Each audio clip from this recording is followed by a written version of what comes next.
Do you still support Trump today? I don't know. I think he lied a lot. I think he didn't put out there that I was going to see a 10-year-old girl in handcuffs. He didn't put that we were going to see people chased down on the work site and deported on site. He put in that he was going to deport criminals and he was going to deport the people that were dangerous to society. There's a lot of things that he put out there that I thought he didn't cross this many lines in 2016. If we were to redo the election today, literally today, would you still go to the polls and vote for Trump today? Probably no. Probably I wouldn't. I can't take him at face value, even though I feel like that about everybody. So it's not. I don't just trust Trump. I don't trust any of them. So it's not that one thing that he said that makes me not believe in him. I don't believe in any of them. But I didn't think we were going to cross these lines that we're crossing, and we have to put pressure on this administration to where they're making statements that move them back to common sense.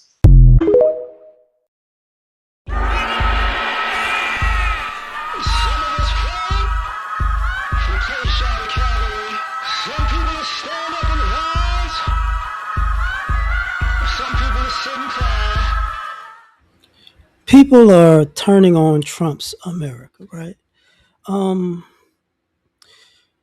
I'm gonna preface this. I'm 46 years old, and the Trump's America thing, I get it, but we've seen this before. Or I've seen this before. Okay, so it was the same situation when Bush Jr. was in office. Y'all had the W stickers everywhere. You know, um, prior to him becoming president, people viewed him as basically an idiot when he was running, but at the same time, prior to that, he was known as the governor that was going to make sure the death penalty went through on you. You know that was that. Um, Prior to that, Bush Senior and Ronald Reagan, and I'll bring that up because of Jimmy Carter, because people forget one thing that Jimmy Carter was doing back then was energy efficiency and wanting the country to go green. And what happened was the oil and gas industry didn't appreciate that. So after Jimmy Carter got out, people marred Jimmy Carter for years to just be like I guess, a not good president. But then he started doing, what is it? It's Homes for Humanity. I forget the name of it, but he's out here building homes. And somehow, not somehow, his work captured actually the heart of America, and he transcended being, he was big as a president, but he was bigger after. But people acted funny with him, and they got Reagan in office, right? And one of Reagan's claims to fame was the Black Panthers and the Second Amendment. Like, you Negroes can't have them damn rifles. That. And I'm going somewhere with this because the pattern has been, if there's something good for America and American citizens across the board, white America has a backlash to it. No, it's not. No, we can't do that. You're killing American values. And part of the Make America Great Again, if I'm not mistaken, that was part of Reagan. Um, the thing about that is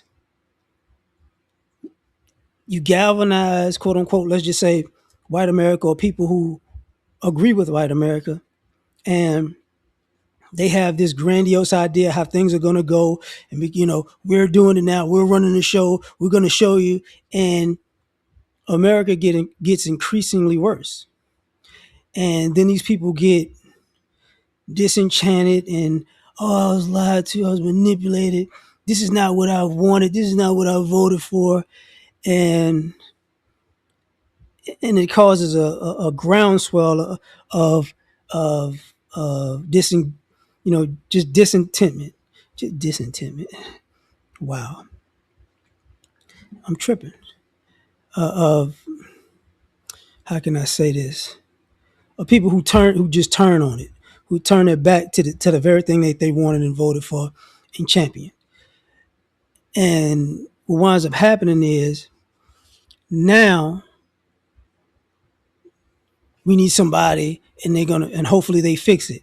And if that person starts fixing things,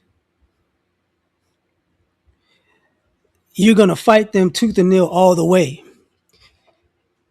and then if it's fixed, and they fix the very things you were complaining about that were broken, if they fix it, then you're going to vote for somebody to dismantle it.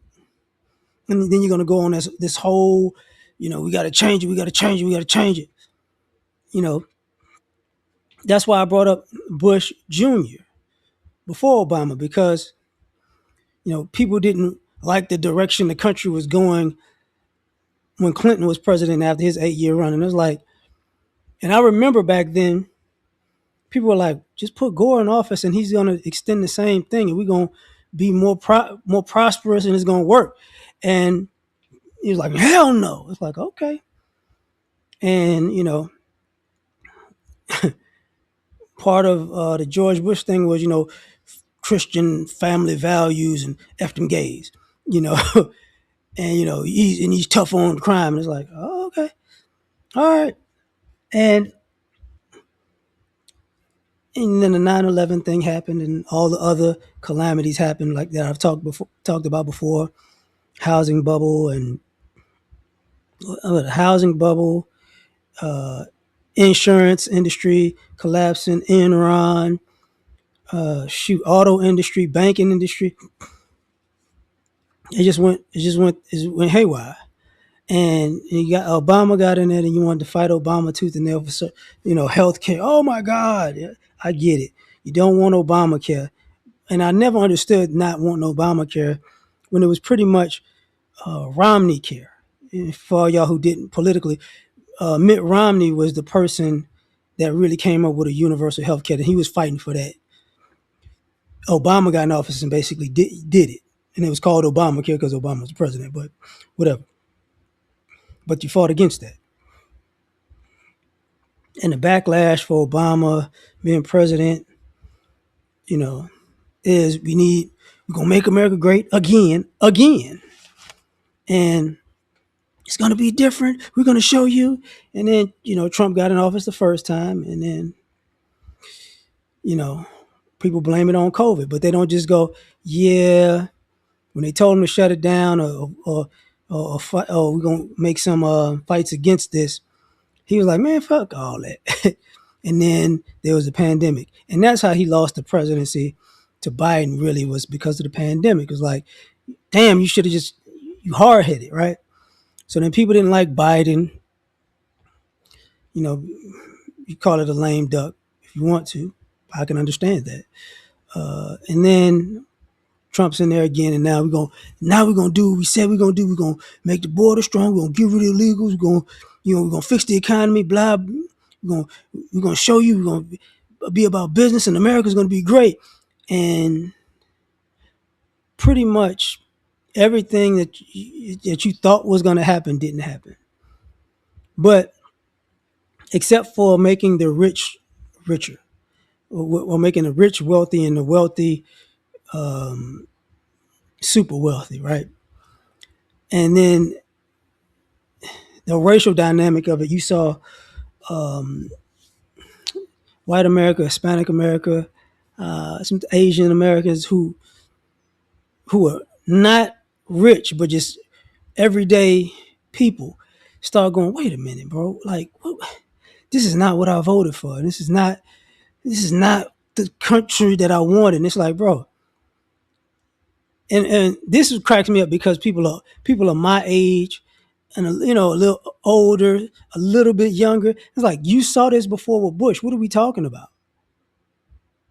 And that's when, like, people bring the racial component up. It's like, yeah, the minute y'all see or believe black people are getting a win in America, you want to roll back. You want to roll back the clocks and dismantle all the programs. And what winds up happening is white America gets screwed, and then it's like this is not how it's supposed to work. They supposed to be screwed and we're supposed to be rich, and I don't get why we're suffering too. And it's like, bro, I can't say you fell for it again, but because this is what you do. Just like this situation. By the time President Trump's tenure is going to be over on this one, because now the approval rating is low and people don't like him, and I'm like, what? He's doing exactly what everybody knew he would do, even you when you voted for him. So what are you tripping about now? Because this is not how it was supposed to be. Yes, it was. Yeah, it was. He gonna make big promises. He gonna not deliver. He gonna not deliver. He gonna make another big promise. You gonna pay attention to that. He gonna not deliver. He gonna make another big promise. He gonna not deliver. That's why y'all. Oh no, he's a puppet for Israel, and he does this, and we do this, and it's like, and he's enriching his family and friends. Dog, shut up. This is the America you wanted. I just think a lot of y'all thought y'all were gonna be like the one percenters, like the top of the top, and it was gonna benefit you, and you wound up being stuck with the rest of the 99%. And it's like, yo, wait, but you were supposed to personally make me a millionaire, and I was gonna be above all of this. And it's like, bro, shut the hell up. You can't blame, and I said it because you can't blame Trump for this. Reagan, Bush, Trump. You know what I'm saying? Like Clinton. What is it? Clinton, Obama, Biden, right? Like even when I'm because it looks like I'm just talking about people on the right because that's the pattern. But even when people are on the left, when they mess up, it's noted. Like people go, oh, and what winds up happening is when they make mistakes, it looks to me that when people on the left make mistakes, it's blown up way more than how it affects America. And when people on the right make mistakes, it's played down so people don't act like it affects America, but it actually affects America ridiculously. So it's like, this is what you wanted, though. I don't understand why y'all keep trying to turn on this man. It's like, you wanted a businessman. You wanted somebody who was in charge and selfish and arrogant. And what it looks like is y'all wanted him because some of y'all felt like he was a mirror image of you, and now you see what you look like publicly when you're in a position of power, and now you want to act like it's not me. And I say that because that was the same thing that went on with Bush. People hid them damn W's when shit started going left. They fought at first, with Benghazi and Clinton, and after a while it was like, we don't have that. We don't have the wins we want to have.